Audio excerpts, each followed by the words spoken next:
जैन बच्चों, सीबीएसई कक्षा 10 हिंदी पुस्तक क्षितिज पहला पाठ पद सूरदास के काव्यखंड का पहला पाठ सूरदास के पद हैं, रचित हैं सूरदास जी। हिंदी साहित्य के इतिहास के अंतर्गत मध्यकाल के भक्ति काल में भी कृष्ण काव्य धारा के प्रमुख कवि सूरदास जी ने ये पद लिखे हैं। आदर्श वाचन देखते हैं पहले।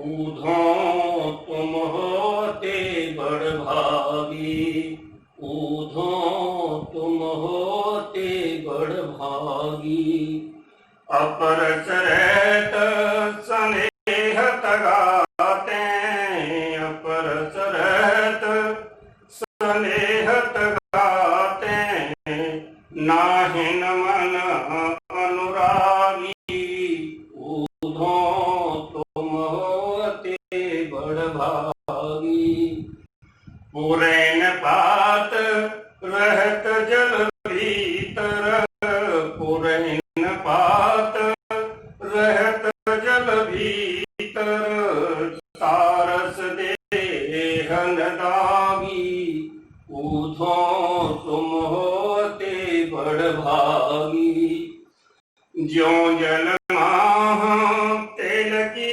गागरे, ज्यों जल माह तेल की गागरे, बूंदनता को लागी, ऊधो तुम होते बड़ भागी, प्रीति नदी में पाँव न बोर्यो, प्रीति नदी में पाँव न बोर्यो, दृष्टि न रूप परागी, ऊधो तुम होते बड़ भागी, सूरदास अबला हम घोरी, सूरदास अबला हम घोरी, गुर चाटी ज्यों पागी, ऊधो तुम होते बड़ भागी।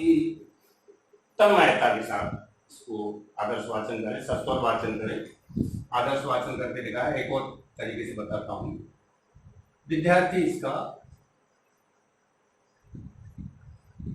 सस्वर वाचन करने का अभ्यास अवश्य। आम के आम कुटियों ये शैली में है, तल्लीनता से तन्मयता से यदि इसको बोलेंगे तो आधे से अधिक पैसे ही समझ गया, परीक्षा में अंक अच्छे आएंगे और प्रभु भक्ति तो हुई, खुश हो गए, प्रसन्न हो गए। दूसरा तरीका देख लें एक बार। ऊधो तुम होती बड़ भागी, ऊधो तुम होती बड़ भागी, अपर सरत स्नेह तगाते, नाहिन मन अनुरागी, ऊधो तुम होती बड़ भागी, पुरैन पात रहत जल भीतर, तारस देहन दागी, ऊधो तुम होती बड़ भागी, ज्यों जल माह तेल की गागरे, बूंदनता को लागी, ऊधो तुम होती बड़ भागी, प्रीति नदी में पाँव न बोर्यो,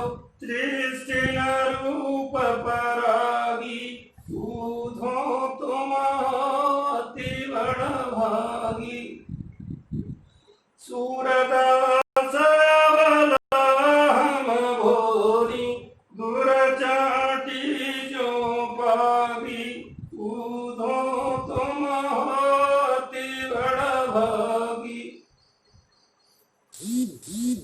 विद्यार्थी जब इसको तन्मयता से बोलेंगे, आनंद की प्राप्ति, और जीवन में आनंद मिल जाए, आनंद की क्षण मिल जाए, तन्मय होने का अवसर मिल जाए, बहुत बड़ी बात।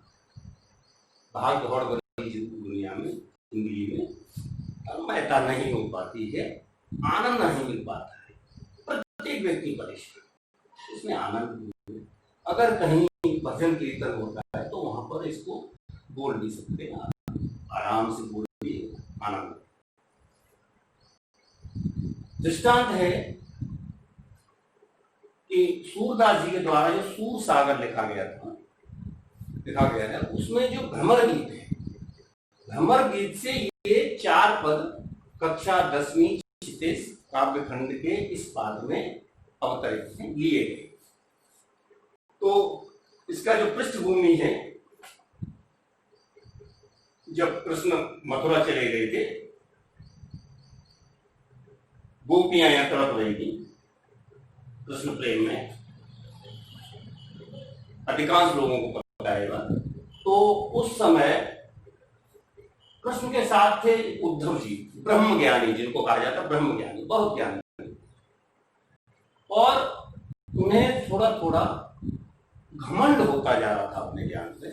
और कृष्ण ये नहीं चाहते थे कि मेरे जो सानिध्य में रहे हो उसमें घमंड आएगा, अभिमान। उधर दूसरी तरफ गोपियां तड़प रही थी कृष्ण के प्यार में, क्योंकि कह के आए थे, कहा जाता है परसों की कह रहे थे आ जाएंगे, और आए नहीं। तो वो व्यवल है, वहां पर कष्ट में है, दुख में है, पीड़ा में, वह वेदना में जल रही है। तो कृष्ण ने सोचा कि ये एक तीर से 2 निशान। उद्धव जी को तो अपने ज्ञान की जो महिमा है उसके विषय में, या जो ज्ञान है वो अपना भ्रम है, उनको उससे 2-4 कराना चाहते थे, और गोपियों को सांत्वना देना चाहते। तो उद्धव जी को उन्होंने बोला कि आप जो है, आप बहुत ही ज्ञानी हैं, और आप जाके कृपा करके तो गोपियों को सांत्वना दे आइए, या उनको योग संदेश, जो भी संदेश है दे के आइए, वो बहुत दुखी है, आपके रहते हुए दुखी है, अच्छी बात। तो उद्धव ने आके विभिन्न प्रकार से गोपियों को समझाया, और गोपियां जो समझने के तैयार थी ही नहीं, क्योंकि इसमें एक दोहा कहा है बड़े विद्वान व्यक्ति ने, मथुरा के हैं अग्रवाल जी, इसको देखे मेरे।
बड़ी बहस हुई। उद्धव जी ने, साधारण तो होता क्या है कि जब कोई किसी को कुछ समझाने जाता है तो वो ये समझता है कि मैं समझा के ही छोड़ूंगा, और अगला व्यक्ति जो है जिसको समझाया जा रहा है उसके दिमाग में पहले से ही पूर्वाग्रह से ग्रसित हो, या वो उसके दिमाग में बैठी हुई, मन में बैठी हुई, वो उसे छोड़ने के लिए तैयार। तो अब उसमें किसकी तर्कशीलता इसमें दिखाई गई गोपियों की। हालांकि उन्होंने अपने आप को अगला कहा है, लेकिन तर्कशीलता में उद्धव जी को पछाड़ दिया। तो इसीलिए एक उन्होंने दोहा कहा है, ऊधो सूधो है गयो, ऊधो सूधो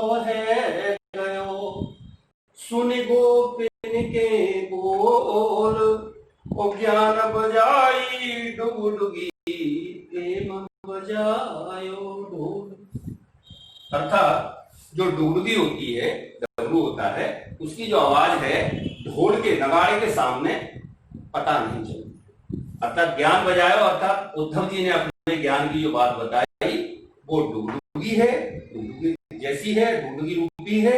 और गोपियों ने जो अपनी बात तफसीलता रखी वो ढोल की आवाज के समान, इसलिए डुगडुगी आवाज दब गई। उद्धव जी उल्टी जो शिक्षा देने गए थे, उल्टी शिक्षा देके वापिस आए। इन्हीं के बीच के जो पद हैं, तो पहले पद में गोपियां कहती हैं, जब उन्होंने समझाया है कि ये योग की शिक्षा लीजिए और प्रेम प्रेम कुछ नहीं होता है, ये आप फालतू में आंसू बहा रहे हैं, बड़ा अच्छे से समझाया।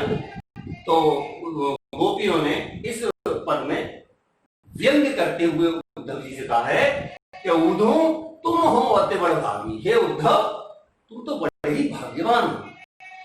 अब प्रश्न आ जाता है कभी कभी कि उद्धव को, गोपियों द्वारा उद्धव को भाग्यवान कहने में क्या व्यंग निहित है। तो ये व्यंग की बात बतानी, जो है वो नहीं, जो गोपियां कह रही हैं वास्तव में वो ये नहीं कह रही वास्तव में तुम बहुत भाग्यशाली, वो ये कहना चाह रही हैं कि तुम बहुत ही दुर्भाग्यशाली, क्योंकि अपरस रहत स्नेह करा।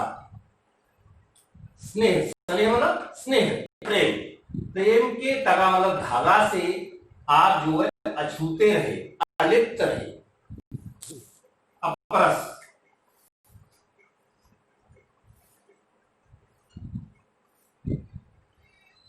अलिप्त, लिप्त नहीं रहे। अपरस रहत स्नेह तगा, इसके स्नेह की तगा से, धागा से कृष्ण प्रेम के प्रेम रूपी धागा में बंध नहीं पाएगा, दूर रहे, अलिप्त रहे, लिप्त नहीं हो पाए। ना ही न मन अनुरागी, और ना ही प्रेम के सागर श्री कृष्ण के प्रति मन में आपके में प्रेम उत्पन्न हुआ, अनुराग उत्पन्न नहीं हुआ, हुआ ही नहीं। तो आप हमारी पीड़ा कैसे समझें? आगे दो उदाहरण देती है कि आप जो है किसकी तरह है। ये भी प्रश्न कभी कभी आता है कि किन दो उदाहरणों के द्वारा गोपियों ने उद्धव की तुलना की। पुरैन पात रहत जल भीतर, पुरैन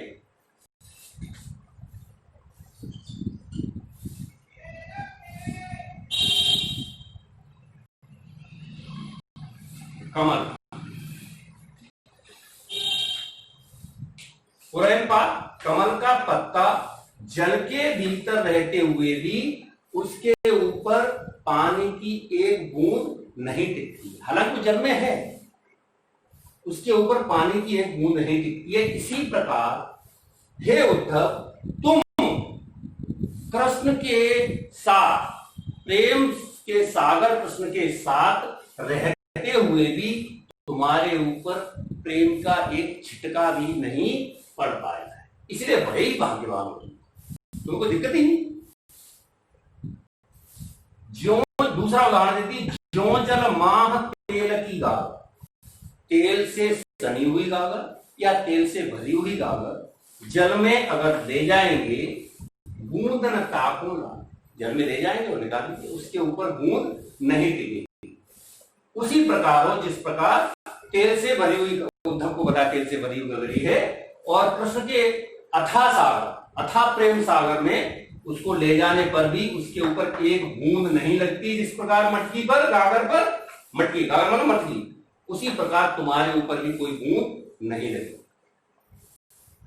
प्रीत नदी में पाँव न बोले, कृष्ण की प्रेम रूपी नदी में, रूपक है, कृष्ण की प्रेम रूपी नदी में आपने पांव तक बोरे वाला ब्रजभाषा का शब्द है,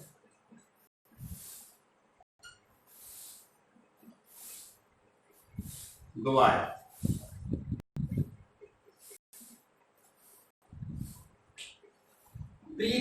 कृष्ण के प्रेम रूपी नदी में, सागर में तुमने पांव भी नहीं डुबाया है। दृष्टि न रूप परागी, और कृष्ण के सौंदर्य को आपने देखा ही नहीं, देखते तो ऐसा नहीं, दृष्टि न रूप परागी, कृष्ण का जो सौंदर्य है उसकी तरह आपका ध्यान ही नहीं है, ध्यानाकर्षण ही नहीं। अपने लिए कहती है सूरदास अबला हमको। सूरदास जी कहते हैं कि गोपियां कहती हैं कि हम तो भोली भाली अबलाएं हैं, नारियां हैं, हम तो कृष्ण के प्रेम में इस तरह से लिप्त हैं, गुड़ चाटी ज्यों पागी। जिस तरह से गुड़, गुड़ मतलब गुड़, गुड़ के मोह में आसक्त होकर चींटी उससे लिपट जाती है और मृत्यु तक उसे छोड़ती नहीं, न छोड़ना चाहती। उसी तरह से हम तो अबलाएं हैं, कृष्ण प्रेम में हम इस तरह से लिप्त हैं कि अगर उससे हमें अलग किया गया, चींटी की तरह अगर चींटी को उससे अलग किया गया तो वो मर जाएगी, और इसी तरह से गोपियों को अगर कृष्ण प्रेम से अलग करके देखा गया, समझा गया, माना गया, अलग किया गया तो वो जीवित नहीं। तो ये था आपका पहले भाग का, पहले पद का आदर्शवाचन, शब्दार्थ और भावार्थ। प्रश्न साधारणतः मैंने अभी बताया, एक प्रश्न पूछ लिया जाता है जो 5 प्रश्न आते हैं काव्य खंड से, काव्य के साथ काव्यांश के साथ। उद्धव को बड़भागी कहने में गोपियों ने जो बड़भागी कहा है उसमें क्या देखने, या कह सकते हैं, प्रश्न आ सकता है गोपियों ने उद्धव बड़भागी क्यों कहा, कैसे भी उत्तर वही है। ये 2 उदाहरण, पुरैन पात, कमल का पत्ता और तेल की मटकी, पूरी बात देखें प्रश्न को। ज्यादातर बच्चे क्या है आधी आधी बात लेते, पूरी बात देखें पूरे अनुपात। प्रेम रूपी ये गुड़ चाटी जो पागी कहकर गोपियां क्या कहना चाहती हैं। किस कोई भी प्रश्न जब हमें एक बार भावार्थ समझ में आ गया तो किसी भी तरह के 1-1 नंबर के अंक के जो प्रश्न आते हैं वो आ जाए, बच्चों को कोई दिक्कत नहीं होगी, समझ में आ रही है। आज के लिए बस इतना, धन्यवाद।